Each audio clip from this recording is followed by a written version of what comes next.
One year, about a week before Christmas, when I was about 10, my mom and I were driving to my cousin's house for coffee and cake. I loved going to my cousin's because we always played Barbies at her house, and she had the best Barbie stuff. The Barbie camper van, all the cool clothes and shoes and accessories. My parents never bought me the shoes because they were so small I always lost them or my cat would eat them. So I was super jealous of her Barbie collection. In the car on the way there, my mom reminded me to keep my promise about our Secret Santa. You see, my mom's family was pretty big, so we draw names each year to buy gifts for our cousins. This year, we happened to draw this cousin's name, and her family drew my name. Upon discovering this, I crossed my fingers and promised my mom that I would not say a word. Well, as you can imagine, I couldn't wait to get upstairs into the privacy of her bedroom, where I immediately began to convince her to tell me what they bought me.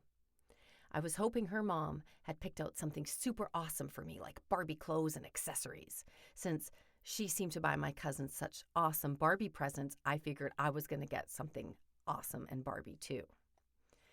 After much convincing, my cousin told me they bought me a My Little Pony.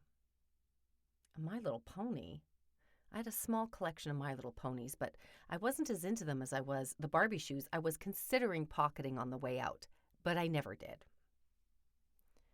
So I let my cousin know that I would appreciate some Barbie accessories instead, and perhaps they could return the present and get them. Little did my cousin and I know her little brother was eavesdropping at her door, and he immediately ran downstairs and told our moms what we had said to each other. So, to teach us a lesson, our moms came up with a plan. Christmas morning came, and I was half excited to open my present from my cousin. My Little Pony was a lackluster gift, but it was still a gift, and I guessed I could accept it, maybe even play with it. But when my dad handed me the package from my aunt, I noticed it wasn't the right shape of a My Little Pony package. The box was far too square. I opened the package and discovered an After Eight chocolate box. And for those of you that don't know what After Eight chocolates are, they're the chocolates your grandparents' friends eat. I could see the box was taped, so I knew something else was inside. But when I peeled back the tape, an old and gross potato fell out of the box. I was devastated. A potato? Where was my new My Little Pony?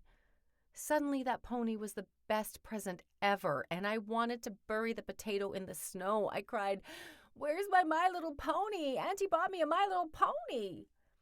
My mom said, "My Little Ponies? You don't play with My Little Ponies." Yes, I do," I cried. "I love my Little Ponies." So my mom explained that my little cousin had told on us, and not only did I break our Secret Santa pact, but I had been terribly ungrateful.